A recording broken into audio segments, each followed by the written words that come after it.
Okay, we're ready to begin with Montana. As a courtesy to your fellow media and team participants, please silence your cell phones.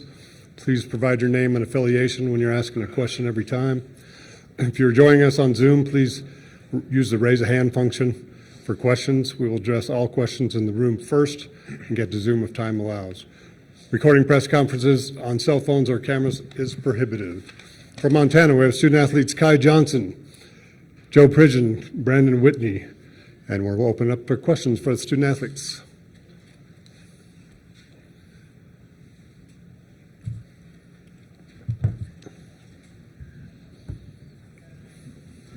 Kyle Hansen, KPAX TV and Montana Television Network. I guess just for all three of you guys, first time experience in March Madness in the tournament. Brandon, we'll start with you, being here for 5 years. Just has it sunk in yet now that you're here in Denver and going through all the motions?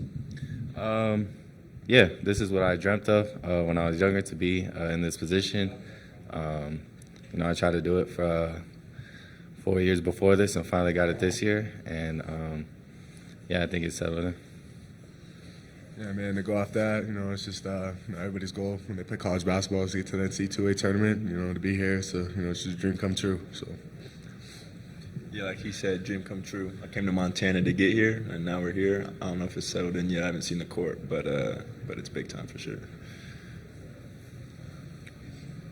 Right there. Hey, Kyle Newman from the Denver Post. This question is for Brandon. What led to this build-up to get here? Obviously, you mentioned the last few seasons, one, to get to this stage. What enabled this team to get over the hump, win the conference, and get here? I would say that this whole thing started in the offseason. We had a bunch of different guys from different places come in this year, so we had to get everybody on the same page. And just coming together and talking to each other. The coaching staff did a great job of challenging us every practice, and yeah.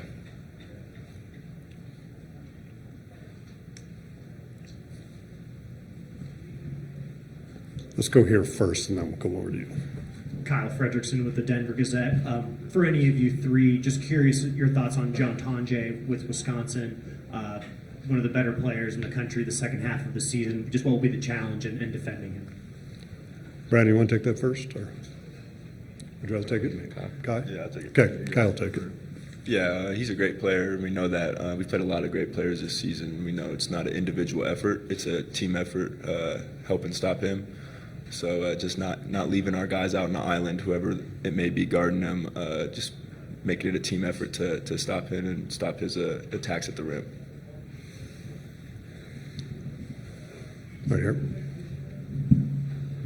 Kai, when you look at that first game against Oregon back in November, obviously that was a Big Ten team as well, but the team has changed drastically in the last 5 months. Where would you say you've seen this program grow the most from the last time you saw a Big Ten team to tomorrow morning? Yeah, like you said it. We're not the same team we were back then. I think. For one, we didn't have Malik Moore. We didn't even think he was playing this season. So having him's huge. But just as a team, we've changed how we run our offense, how we share the ball, and how we play defense together, and not just individually. So I think as a collective, we've just grown tenfold since then, and we're a completely different team. So we're excited to play another Big Ten team for sure.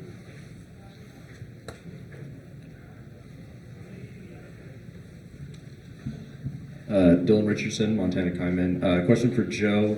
Earlier this year, you said to me that your favorite memory would be winning the Big Sky Conference. Now that you're here, do you think that's replaced that, or did you still enjoy that a lot?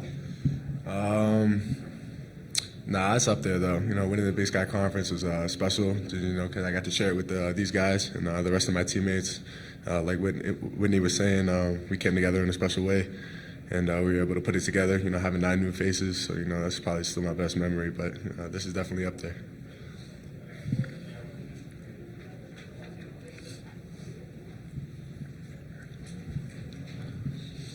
Sean Rainey, SBX, Montana. For any of the guys, now that you've kind of dove into Wisconsin a little bit more, what stands out about what they do really well, and what's going to be an important matchup tomorrow?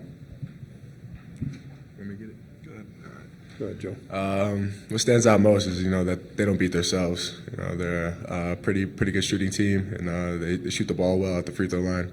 They don't really make a lot of mistakes on the offensive end, and they play hard on the defensive end. I think going into the matchup, we just got to be a little more physical and just pick up our pace a little bit, and I think we'll be fine. I think we got a lot of talented guys on our team, and I think that'll show.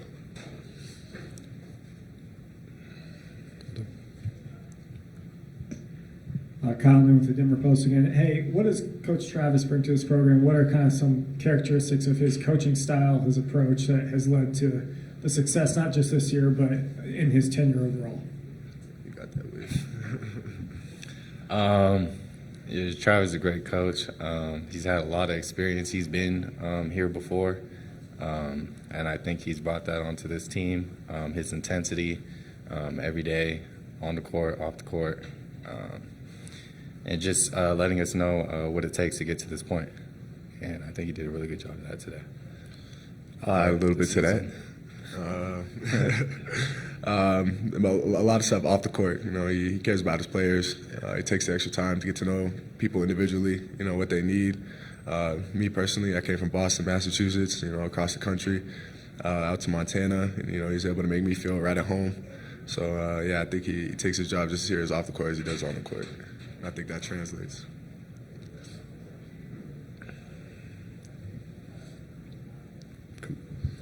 Quick follow-up to that. Any particular stories, anecdotes from this year that kind of summarize Coach Travis and his effect on this team or his coaching style?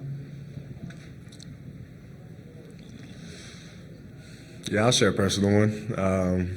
Early in the year, my mom's a single mother. I was having a lot of father issues, coming here, just kind of trying to change my lifestyle. And I kind of expressed that with him early on the season because I didn't, want him to think I was being a problem or anything like that. And, he took care of me, no sweat. Called me into his office, had a conversation with me, gave me some advice, just for my manhood and, just how to go forward, being a father of my own now. So yeah, he kind of just took me under his wing in that aspect, and from there it's kind of just been a lot of the same, just a lot of love. So.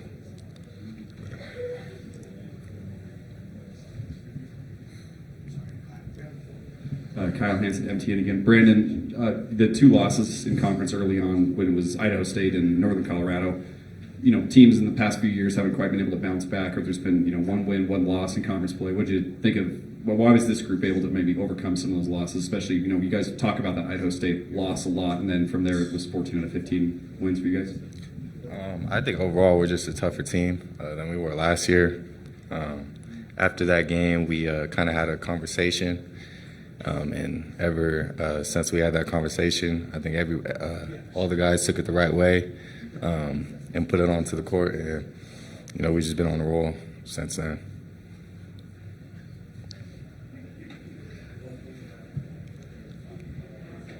Kai, how do you balance enjoying this moment and like soaking it all in and having a good time, but also staying focused and trying to keep it as routine as possible? Yeah, I think when we're not doing any team stuff, it's easy to hang out with the guys and keep it light and kind of soak it in and be like, we made it to our goal. But then when it's film or practice or we're in the locker room, it's we're locked in because we know that we're still playing and we want to win. So I think it's easy for us, and I think that's why we're so good is we enjoy each other off the court and have a good time and like to hang out with each other. But then when it's go time, and everyone kind of knows that. Anything else for our student athletes? Okay, we'll dismiss them at this time. Thank you, man. Thank you. Coach will be right out.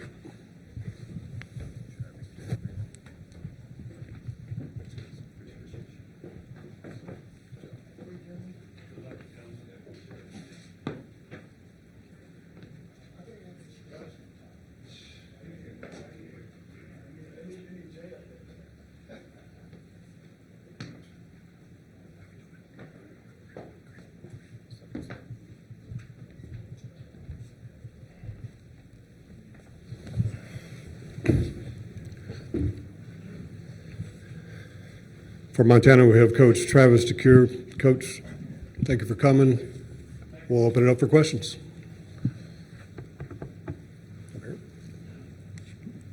Hey, Travis, welcome to Denver, Coach. You guys have navigated with 9 new guys like you have the transfer portal. What has been the challenge with that, and what has allowed you guys to adapt so well to present the NCAA tournament team? The first thing I'll say is to have success with so many new faces, they have to want to be successful together. They have to want to win. And so I'll say we hit a home run in that regard in terms of the character of the young men that we brought in. Coachable, common goals. We were able to get them all on one page in terms of where we were trying to get, which is here right now. The difficult part about that is they were all good players for someone before we brought them in. And they all have individual strengths that led to their recruitment. And so you have conversations with guys about role and opportunity and development. And at the end of the day, this is what you'll look like as a player. And you show film of former players. And so when they get here, it's an individual decision. And we've watched film. We've had conversations with the young men that we recruited. We've had conversations with the coaches where they've come from, but we really don't know them. We don't know them as players. We don't know them in adversity. So we have to get to know them. And the difficult part for us this year was we didn't become a team until January. And we weren't healthy. We had a lot of injuries. So with guys not playing together, not practicing together, we didn't have great chemistry. They had chemistry off the court. They all liked each other. You'd see them coming and going from facility with someone different each time that wasn't always their roommate. So I knew we had a chance. But we needed time. And so we found ways to win games, even though we weren't a good basketball team. But we won enough games to have confidence and believe that we could figure it out at some point in time. And then adversity hit on the court. And this team suffered a lot of adversity off the court, but it happened on the court. Our worst home loss in my tenure.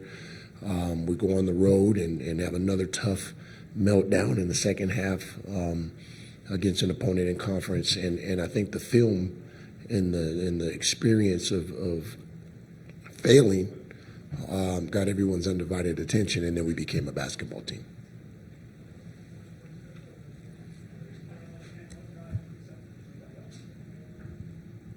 Kyle Hansen, K-Pax, and Montana Television Network coach, just being here, and when you see a guy like Brandon Whitney be here finally, right, oh so close, 5 years, as you talked about how rare that is, just speak to, getting a chance to see him in this environment and just the way he's helped lead you guys to the tournament this season. It's what it's about. Brandon Whitney stands for what college basketball once was. And you see a lot of coaches retiring and moving on through success. And a lot of it is based on where this game is headed.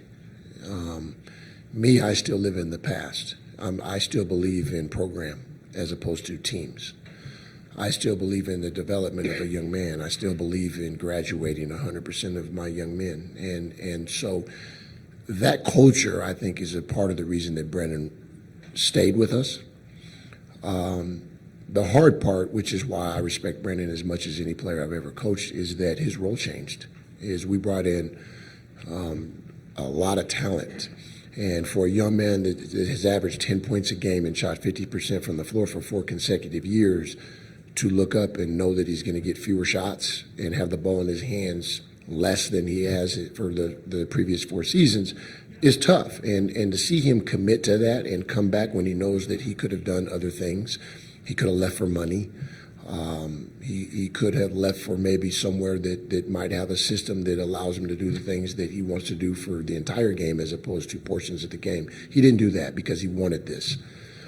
And to see a young man in his 20s commit to something that's not guaranteed is hard to find these days, right? Most of the kids on our team they cook with a microwave. And so that's how they live their daily life. And so if something's not guaranteed, most of the time it's hard to get him to commit, and he did that. So to have him stick around and break records and, I think he's played more games than anyone, more minutes than anyone in the history of a Big Sky player. Things like that will stick and show longevity, I think, is important for college basketball. He stands for what college basketball is supposed to be about. Coach Kyle Newman from the Denver Post. Joe was just up here talking about your two relationship and how you took him under your wing as he's been new player in the program, new father. What has that relationship meant to you, and how have you kind of seen him mature as a man as well as a player in your program here? He said he likes me? No. These young men are individuals. I came up in an era where every coach I played for looked at the team and said, there's 15 of you and one of me. So it's easier for you 15 to figure me out. And as life evolved for me, I counseled for 8 years. And I learned quickly the counselors that were having success with the young men and women that they had at 13, 14, 15 years old, as opposed to the ones that were struggling. And the reality is that they looked into their history, they looked into their background and understand why they're who they are, why they make decisions the way they make them. And then they treat them the way they need to be treated based on who they are. And so that became a part of how I learned to coach. And so Joe is in a unique situation, a lot like On and Moody was for us. And I learned a lot from having On and Moody, a young man that was married with children. And I learned how healthy they are in the locker room. We think as coaches we're role models, but the reality is they're not really paying attention to us if we're not into the things that they're into. If we're not listening to the same music, if we don't speak the same language, they're not really paying attention. But if you put someone in the locker room that is, they pay attention. And so I think that he has been as important to me as he might have said I am to him. And what I mean by that is he's a leader in our program. He's our toughest player. He's our competitor. So he sets the tone with who we are in terms of our characteristics on the court. But also I think it's important to have someone in your locker room that has something going on in their life that's important outside of just playing basketball and just going to school. And to have someone that gets up in the morning and change diapers and might not go to bed when he's tired every night, but still shows up to practice every day and doesn't complain is healthy. So I am benefiting from having him on this team way more than he is. But he's been a pleasure to coach. He's an incredible young man. Once again, I'm going to say the same thing I said about Brandon Whitney, is he stands for all the things that you want college basketball to stand for.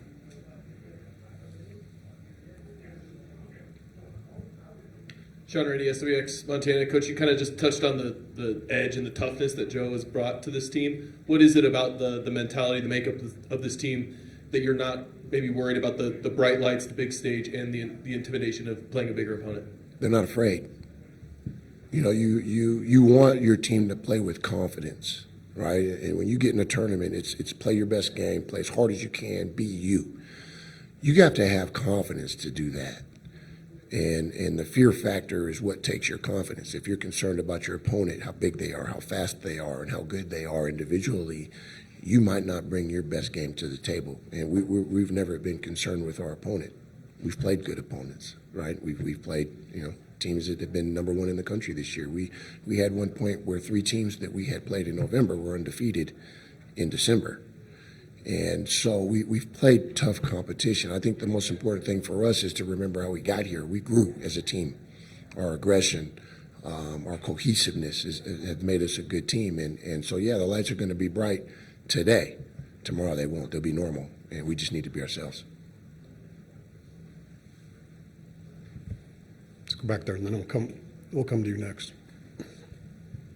Dylan Richardson, Montana Kaiman. Coach, you guys haven't played since Wednesday, and Wisconsin played just this last Sunday. Ask the question of rest versus rust. How do you think you guys will respond? I like the schedule for us because I feel like we're on a normal schedule, really, in Thursday game. So our preparation this week was just like a conference game, right? Monday, we get after it pretty tough. Tuesday, tone it up. Wednesday, clean it up. Go out and play. So I think for us, it's normal. For them, I think you can flip it and say there's an advantage. They're fresh. They're fresh in terms of they've been in combat mode, right? And they haven't had a celebration and a relaxation, and so maybe they kept their edge. We need to find it and make sure ours is still there from the time off and the water showers. And so you can find an advantage for either team. I think it's just whoever is focused, confident, and probably gets off to the best start in those first 4 minutes probably sets the tone. Over here. Paul Klee, the Denver Gazette. Coach, you mentioned that coaches have been moving on or retiring because of where the game's headed. Do you think with that unknown of what roster you're going to have coming back next year, that there's going to be some type, not specifically for you, but for a lot of coaches, there's going to be more incentive to maybe look at other jobs because you don't know for sure what team it is coming back for you? I think that would lead, if you're thinking that way, and obviously that's a negative thought process, I think you're leaning more towards retiring or moving on to something else more so the next job, because if you take another job, you're more likely to have to fill more spots than you would if you stay where you're at, right? And so, last spring, summer was the toughest spring, summer I've ever had. It was the most recruiting we've ever done. I can't recall any time off until August, which was 3 weeks right before school starts, and all the guys were on campus, right? And so it's hard. This thing is gotten very difficult. A place like Montana, we fundraise in May, so a lot of coaches that they take vacation in May, right after the guys, during finals week or the week after finals. We don't do that. We work through May. So it gets difficult on us a little bit, but when you're trying to win and you believe in winning and you enjoy what you do, the wear and tear is worth it. And so for me, I don't see it that way, but I do see a lot of guys walking away or talking about walking away. Coach Kyle Newman from the Denver Post. Is there anything that you can take from those tournament appearances in 18 or 19, any that apply to this year's team, or is that different chapter? Yes and no. It is a different chapter because I have a different team, and these guys are built different than those guys in the past. That the 18, 19, those two trips are pretty much the same team with the exception of one guy. I think when I look back, it's always how do we win, right? We jump up 10-0 on Michigan. We've got all the momentum, and foul. Michael Guinea, who was our hottest player at the time, is sidelined, and then power goes out, and we sit for 15, 20 minutes and get cold, and then the game starts over, right? So you look hindsight, well, what could I have done? Maybe you let it rip. Maybe a guy picks up 2 fouls, you just leave him in the game. What are we saving them for? Let's go. So the only thing I would carry over from back then is let it rip. There won't be any second thoughts during this game tomorrow. Let's go here first, and then we'll come back to you. Kyle Hansen, MTN. And I guess in that vein, Coach, when you look at Wisconsin, you played a Big Ten team earlier this year in Oregon. Kai mentioned earlier that team for the Grizzlies was way different then than it is now, a completely different team. So as you look at Wisconsin, what kind of stands out, and how do you like the matchup with the way your current team looks? I think they would say the same thing. I think their coach is going to sit here and say that they're a different team than they were in November and December too, right? When you look at stats and things like that, I think we are different than what they've seen. The Big Ten, they play a different style of basketball. There's not a lot of shooting on the floor. There's probably 1 or 2 good shooters on the floor for most of the teams. Defensively, the way they play, it's just a different style of basketball. So I don't know. I'm not 100% sure. I know this. I know they're a good defensive team. I know that they don't beat themselves. And it's typical to what you'll find in the top half of the Big Ten every year is they're well coached and they play a certain way. They're going to guard the ball screen this way. They're going to guard the off-ball screen this way. They're going to guard you out of bounds this way. They're going to be physical, and they're going to rebound the ball, not turn it over, and go down and get a good shot for their best player. And they're going to do it for 40 minutes, and it's our job to figure out how to get them out of rhythm and keep them from getting the shots that they want, and get good shots for ourselves, which is very difficult to do because they're one of the top defensive teams in the country. So, it's a good basketball team. They're probably better than the 3, which has happened with us every time, and we're just going to have to play our best basketball team. I think the team that shows up and plays that's the closest to playing their best basketball wins tomorrow. Coach, there's going to be a lot of people watching Montana perhaps for the first time. What do you hope, win or lose, they take away from watching the Grizz? I hope that they walk away with a lot of respect for our program. I feel like this program has earned respect for 50 years. You're talking about 2 Hall of Fame coaches, Judd Heath coach Mike Montgomery, You're talking about guys like Blaine Taylor, Stu Morrill, Wayne Tinkle, Larry Kostoviak that moved on and become all-time winners coaches at new places. So the University of Montana has been a staple in college basketball for 50 years, and nobody talks about it. And so for us, every time we get on the stage, it's an opportunity to earn that respect and demand that respect. And so we just need to go out and play good basketball and create that conversation, because all those people I just named deserve respect in terms of their impact on college basketball nationally, and it's never discussed. And so it's my job, while I sit in this seat, to create that narrative and sustain it, really. And so we've got to go out and play good basketball for that to happen. Coach, as a follow-up to that, Riley Corcoran, Grizzly Radio Network. Significant this year that you became the all-time winningest coach at Montana. And for you, talking about the coaching tree that you just described, what's the significance for you of being able to represent that coaching tree of being now the all-time winningest coach here at your alma mater? Just continued opportunities. It's just another chance on the big stage to go out and perform and represent all those guys I just named. That's my job, right? And I tell my guys all the time, your job is to make the players before you proud.